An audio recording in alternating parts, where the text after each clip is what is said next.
जय हिंद बच्चों, स्वागत है आप सभी का केजीएस डिफेंस देहरादून पर। मेरा नाम है सलमान अली। तो बच्चों, मैं आपके सामने में लेकर के आया हूं एक बेसिक सी स्ट्रेटेजी। आखिरी के कुछ दिन बचे हैं और आप सब भी जानते हैं कि कितना क्रूशियल टाइम होता है हम सबके लिए ये। मैं आपको कुछ बहुत बड़ी बात नहीं कहने आया हूं, ऐसा भी नहीं कहूंगा कि ये सारे चैप्टर्स पढ़ लेने चाहिए, क्योंकि मुझे भी पता है प्रैक्टिकली इन सब चीजों को फॉलो करना कितना ज्यादा मुश्किल होता है। मैं मान करके चलता हूं कि अगर आप क्लास 12th स्टूडेंट अपेयरिंग है या फिर आपने ड्रॉप भी ले रखा है, तो भी आप अगर इस स्ट्रेटेजी को फॉलो करेंगे तो भी एक बहुत अच्छा खासा स्कोर इकट्ठा कर सकते हैं। मैं आपके सामने में कुछ बातें रखूंगा, पहले आप उनको गौर से सुनिएगा। उनके बिहाफ पर मैं आगे कुछ टिप्स आपको दूंगा। अगर आप ये पूरे तरीके से, पूरे शिद्दत के साथ अगर आप इसको फॉलो करते हैं तो यकीन जानिएगा मैथ्स का पेपर आपका अच्छे मार्क्स से क्वालिफाई हो सकता है। खैर, मैं आपको अगली स्लाइड में दिखाता हूं बच्चों कि लास्ट ट्रेंड में जो क्वेश्चंस आए हैं उनकी बात करते हैं। और यहां पर मैंने ऐसा नहीं है कि कोई भी रैंडम चैप्टर उठा करके आपके सामने में रख दूं और कहूं कि ये चैप्टर पढ़ लिया जाए, क्योंकि मुझे भी पता है 20-22 दिन में इतना बड़ा चैप्टर, इतना ज्यादा चीजें कवर करना सही नहीं है और ना ही हो सकता है, पॉसिबल नहीं है। बच्चों, पहले हम चैप्टर्स के बारे में देख लेते हैं। कुछ चैप्टर्स के नाम मैं आपको बताऊं, जैसे कि ट्रिग्नोमेट्री है। अब ट्रिग्नोमेट्री का मतलब पूरा ट्रिग्नोमेट्री नहीं कह रहा हूं मैं केवल बात कर रहा हूं बच्चों ट्रिग्नोमेट्रिक रेशियोज एंड आइडेंटिटीज के बारे में। आप लोग आईटीएफ अभी फिलहाल में स्किप कर सकते हैं। जिन लोगों ने पढ़ लिया है वेल एंड गुड, लेकिन अभी मैं बात कर रहा हूं अगर आपकी तैयारी बिल्कुल भी अच्छी नहीं चल रही थी, जिन बच्चों ने अच्छे से प्रिपरेशन कर लिया है उनके लिए तो बहुत अच्छी बात है। लेकिन जिन बच्चों ने मान लो तैयारी नहीं करी है, उनको क्या पढ़ लेना चाहिए। और हाँ, मैं ये भी कह दूं, जिन बच्चों ने पढ़ लिया है उनको इनमें से, इस चैप्टर में से कोई भी चैप्टर स्किप नहीं करना आपको। अगर आपको लग रहा है कि मैट्रिसेस डिटरमिनेंट आप छोड़ करके जा सकते हैं, बिल्कुल भी नहीं। क्योंकि बच्चों आप खुद भी देख सकते हो, लगातार लास्ट 3 पेपर्स की आप एनालिसिस को देखो तो 11, 8, 9 इस तरीके के क्वेश्चन आपको देखने को मिलेंगे मैट्रिसेस और डिटरमिनेंट से। और बच्चों का स्ट्रॉन्गेस्ट टॉपिक रहता है मैट्रिसेस और डिटरमिनेंट। तो आप लोग सबसे पहले इस चीज को ध्यान में रखें। चाहे तो आप इसका स्क्रीनशॉट ले सकते हैं। आप लोगों को ये 5 चैप्टर्स प्रायोरिटी पर रखने हैं अपनी। कौन कौन है देखो हमारे पास में। ये सबसे पहला चैप्टर मैंने मार्क करा है ट्रिग्नोमेट्री को।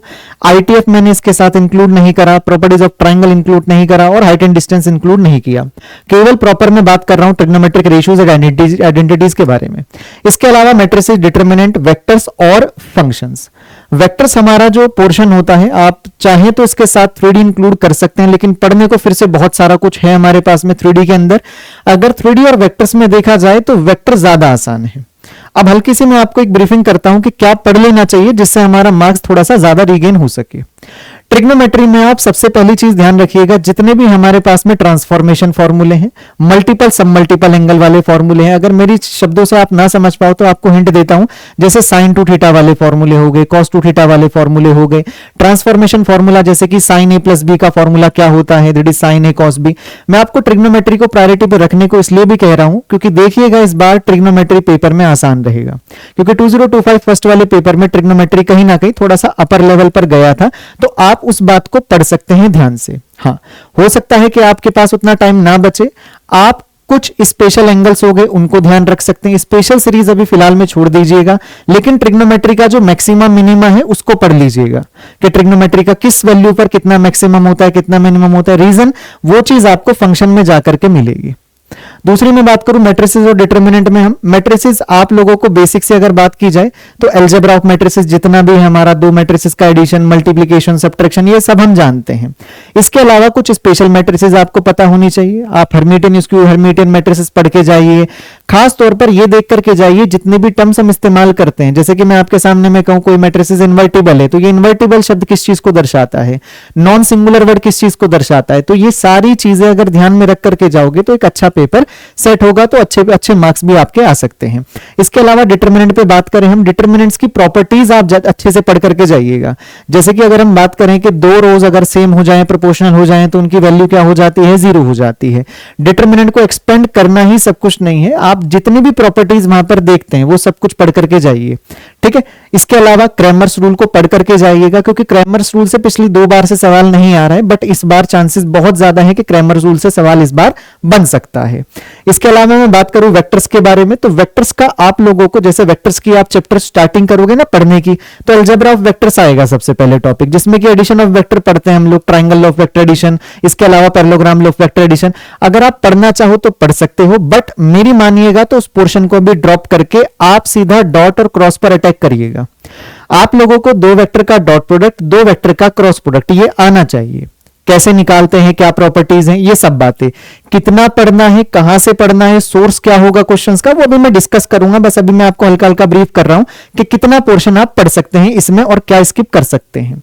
इसके अलावा फंक्शंस में अगर हम बात करें तो फंक्शंस में सबसे ज्यादा आपको फोकस करना है जो हमारा ग्राफ थ्योरी है। अगर आप कर्व बनाना जानते हैं, y equal to mod X से लेकर के greatest integer function, greatest integer function को अच्छे से पढ़ करके जाइएगा, क्योंकि जीआईएफ के बहुत सारे क्वेश्चन सेट होते हैं। पूरा कैलकुलस ही 30 मार्क्स का आता है, और आप यहां पर देख सकते हैं पिछले लास्ट पेपर में फंक्शंस का वेटेज कितना रहा है। फंक्शनल इक्वेशन पढ़ करके जाइएगा, एक प्रॉपर टॉपिक फंक्शनल इक्वेशन है। इस बार भी 4 से 5 क्वेश्चन फंक्शनल इक्वेशन के देखने को मिले थे। डोमेन रेंज अच्छे से पढ़ करके जाइएगा। मैं नहीं कह रहा हूं कि बहुत हायर आप क्वेश्चंस ट्राई करें और ऐसा कुछ करें, कुछ नहीं, जितना भी पीवाईक्यूज में अभी तक आया है ना, आप उसको पढ़ करके जाइए। इसके अलावा आगे बढ़ता हूं मैं, ये वाला पोर्शन आपको प्रायोरिटी पर रखना है और इजी और स्कोरिंग है ये वाला पोर्शन। यहां से मैं मान सकता हूं ज्यादा नहीं तो कम से कम आपको 30 क्वेश्चन, 25 टू 30, चलिए 28 क्वेश्चन में मान के चलता हूं। कभी वेटेज गिरा भी है, कभी बढ़ा भी है, तो ऑन एन एवरेज में मान के चलता हूं अगर ये 5 चैप्टर आप तैयार कर लेते हैं तो 25 टू 30 क्वेश्चन का आपका एक अच्छा खासा एक पेपर तैयार हो सकता है, करने लायक। उसके बाद हम बात करते हैं कुछ ऐसे पोर्शन के ऊपर जो थोड़ा टफ है बट फ्रूटफुल है। क्यों मैं ऐसा कह रहा हूं, रीजन ये है इसके पीछे का, जैसे कि पीएनसी हो गया, परमुटेशन कॉम्बिनेशन हो गया, प्रोबेबिलिटी हो गया, स्टैटिस्टिक्स हो गया। अगर आप इन 3 चैप्टर को टाइम बाउंड के साथ मान के चलिए, अगर मैं ये 3 चैप्टर आपको पढ़ने को बोलूं तो आपको कितना समय देना पड़ेगा, मिनिमम मान के चलिए कि आप लोगों को 8 दिन तो 7-8 दिन तो देने पड़ेंगे। प्रैक्टिस की अलग सी बात करते हैं अभी, क्योंकि 20 दिन ही टोटल है हमारे पास में। अगर आप 7-8 दिन में इनको कवर करना चाहें तो क्या क्या पढ़ सकते हैं, फिर दोबारा से सुनो। देखो, परमुटेशन एंड कॉम्बिनेशन में आपको सबसे पहली चीज वर्ड फॉर्मेशन और नंबर फॉर्मेशन के क्वेश्चंस अच्छे से करके जाने हैं। जैसे कि कई बार बोल दिया जाता है कि 1 से लेकर के 1000 तक कुछ नंबर्स हमको बनाने हैं, जिसमें कि ये डिजिट्स आप इस्तेमाल कर सकते हो। तो आप जब पीवाईक्यूज भी करोगे ना तो वो चीज आपको देखने को मिलेगी। मैं नहीं कह रहा पीएनसी अगर मैंने लिखा है तो पूरा ही चैप्टर आप पढ़ करके जाओ, मैं बता रहा हूं ना साथ के साथ क्या पढ़ लेना है और क्या छोड़ देना है। ठीक है, इसके अलावा बात करें, जैसे कि बहुत सारी चीजें आपका आएगी, सिलेक्शन वाली बात आती है, कमेटी, फॉर्मेशन ऑफ कमेटी एक टॉपिक होता है कि अगर 10 लोग हैं उनमें से 7 लोगों को चूज करना है। ये सब बातें पढ़ना इसलिए जरूरी है क्योंकि आगे चल करके ये हमारा प्रोबेबिलिटी में मिलेगा। प्रोबेबिलिटी में मैं आपसे बात करूं, प्रोबेबिलिटी में आप अच्छे से पढ़ करके जाइएगा कंडीशनल प्रोबेबिलिटी को, और जो बेसिक प्रोबेबिलिटी होती है हमारी, जैसे कि हमने डाइस को थ्रोन किया, 2 डाइस को थ्रोन किया तो नंबर उनके ऊपर प्राइम आ जाए, सम उनका 4 आ जाए, सम उनका 7 आ जाए। एक शॉर्ट ट्रिक, शॉर्ट चार्ट भी होता है, वो आप भी देख सकते हो इजीली कि किस तरीके से क्वेश्चंस बनेंगे हमारे।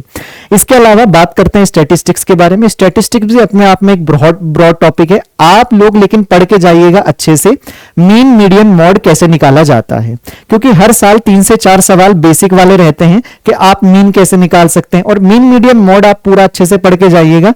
इंडिविजुअल सीरीज का कैसे निकालते हैं, डिस्क्रीट सीरीज का कैसे निकालते हैं, कॉन्टिन्यूअस सीरीज का कैसे निकालते हैं, ये सारी बातें आपको पता होनी चाहिए। हाँ, आप यहां पर स्किप कर सकते हो लाइन ऑफ रिग्रेशन। मैं नहीं कह रहा कि लाइन ऑफ रिग्रेशन का क्वेश्चन नहीं आएगा, बिल्कुल आएगा, 2 से 3 सवाल उसके भी आएंगे, लेकिन इस शॉर्ट टाइम में लाइन ऑफ रिग्रेशन के अलावा भी कुछ और कवर करने को है। आप कवर करके जाइएगा वेरिएंस को, स्टैंडर्ड डेविएशन को, जो एक शॉर्टकट फॉर्मूला है स्टैंडर्ड डेविएशन का, वो अच्छे से पढ़ करके जाइएगा, क्योंकि वहां से हर साल दो सवाल आते ही आते हैं। इसके अलावा जो आपको फोकस अच्छे से करके जाना है स्टैटिस्टिक्स में, वो है बच्चों एक टॉपिक आता है जहां पर हम बात करते हैं change of origin, change of scale. Change of origin, change of scale, हर एक चीज का आपको पता होना चाहिए कि मीन चेंज ऑफ ओरिजिन पर डिपेंड करता है या नहीं करता, वेरिएंस हमारा चेंज ऑफ ओरिजिन पर निर्भर नहीं करता, स्केल पर निर्भर करता है। अगर हम किसी क्वांटिटी को इतने से मल्टीप्लाई कर दे तो नया वेरिएंस क्या होगा। जब आप पीवाईक्यूज देखोगे ना तो आपको खुद अंदाजा हो जाएगा कि हाँ, ऐसे ऐसे क्वेश्चंस हमारे सेट हो रखे हैं लास्ट ईयर में। इसके अलावा अगर मैं बात करूं, ये चीज अगर आप कर जाते हो, ये वाली बात, इसी सेक्शन से आप लोग लगभग मिनिमम कह रहा हूं बच्चों आपको मैं 25 क्वेश्चंस वो देगा आपको, लेकिन मैं नहीं कह रहा कि 25 के 25 हो पाएंगे। आप समझिए इस बात को, अगर आप अच्छे से प्रिपरेशन करके जाते हो तो 15 क्वेश्चन यहां से डुएबल हैं, इजीली डुएबल हैं। आप लोग उसकी चिंता ही ना करो कि कितना पेपर टफ बनेगा, जितना भी पेपर टफ बन जाए कुछ क्वेश्चंस रहेंगे फिर भी जो इजी साइड में होंगे, आप उनको अटैक कर सकते हो। इसके अलावा अगर आप 20 दिन से पहले या ये कहो कि 12 से 15 दिन के अंदर अगर आप पिछले वाला सेक्शन कवर कर जाते हो, ये मैंडेटरी नहीं कहूंगा मैं आपको, अगर कोई बच्चा है कि उसने इस टॉपिक्स को पढ़ लिया है तो वेल एंड गुड, लेकिन अगर अभी भी नहीं पढ़ा है तो अगर टाइम अलाउ करता है, अगर टाइम परमिट करता है आपको कि आप इन टॉपिक्स को कवर कर सकते हैं, तो आप इन टॉपिक्स को कवर करके जरूर जाइएगा। जैसे कि बात करते हैं कॉम्प्लेक्स क्वाड्रेटिक प्रोग्रेशन, ये ऐसे टॉपिक हैं जो आप क्लास 11th में पढ़ते हो। कॉम्प्लेक्स के बारे में अगर बात करूं मैं आपसे तो मॉडुलस निकालना, आर्ग्यूमेंट निकालना और एक topic cube root of unity, ये 3 चीजें पढ़ के चले जाइए बस। इसके अलावा लोकस हो गया, ज्योमेट्री ऑफ कॉम्प्लेक्स नंबर हो गया, इसको आप स्किप कर सकते हैं। अगर किसी बच्चे ने पढ़ लिया वो तो अच्छी ही बात है। इसके अलावा क्वाड्रेटिक के बारे में बात करें, क्वाड्रेटिक के बारे में sum of root, product of root, ये सारी की सारी चीजें होनी चाहिए आपका। प्रोग्रेशन में सम ऑफ जीपी, ये सब जीपी ज्यादा इंपॉर्टेंट है, जीपी आपका ज्यादा इंपॉर्टेंट है। इसके अलावा बात करें लिमिट्स कंटिन्यूटी में, लॉपिटल रूल पर जितने क्वेश्चन सेट होते हैं वो आप पढ़ करके जा सकते हो अच्छे से कि लॉपिटल रूल पे कितने क्वेश्चन बनते हैं, वो आप देख भी पाओगे। डिफरेंशिएशन बेसिक पैरामीट्रिक फॉर्म का डिफरेंशिएशन कैसे होता है, differentiation with respect to another function क्या होता है, और लॉगरिथमिक डिफरेंशिएशन, ये 2-3 टॉपिक ऐसे हैं जो आप इजीली कवर कर सकते हो। अब लास्ट में बस ये चीज कि मैं कुछ टिप्स जो कि आपके लिए बेनिफिशियल हो सकती है आने वाले टाइम में, तो बस इतना ध्यान रखिएगा, कम से कम आप 4 घंटे दीजिए मैथमेटिक्स को, मिनिमम कह रहा हूं मैं ये, क्योंकि बाकी तो आपका जीएटी भी है। अगर आप 10 से 12 घंटे भी अगर लगातार आप 20 दिन दोगे तो मैं कह रहा हूं डेफिनेटली एग्जाम आपका आराम से क्लियर हो जाएगा। बाकी 4 घंटे में आप इस बात को ध्यान रखिएगा, ऐसे बच्चे ना बनिएगा कि केवल रिकॉर्डेड सेशंस देख रहे हैं, दूसरों को सॉल्यूशन करते हुए देख रहे हैं। आप खुद सॉल्व करेंगे क्वेश्चन, वो ज्यादा बेटर रहेगा आपके लिए। कम से कम 2 घंटे, कम से कम 2 घंटे आप लोगों को देने ही पड़ेंगे क्वेश्चन सॉल्विंग पे, तभी आपका जो माइंड है वो डेवलप हो पाएगा कि क्वेश्चंस का अप्रोच क्या लेना है। इसके अलावा जितना भी हो सके आप पीवाईक्यूज पर रिलायबिलिटी रखिएगा। अभी मैंने कहा ना सोर्स क्या हो सकता है, तो सोर्स रहेगा 2025 से 2021 तक जितने भी पेपर में क्वेश्चन आए और प्रीवियस में मैंने डिस्कस किया है वो सारे क्वेश्चंस आपको करने हैं।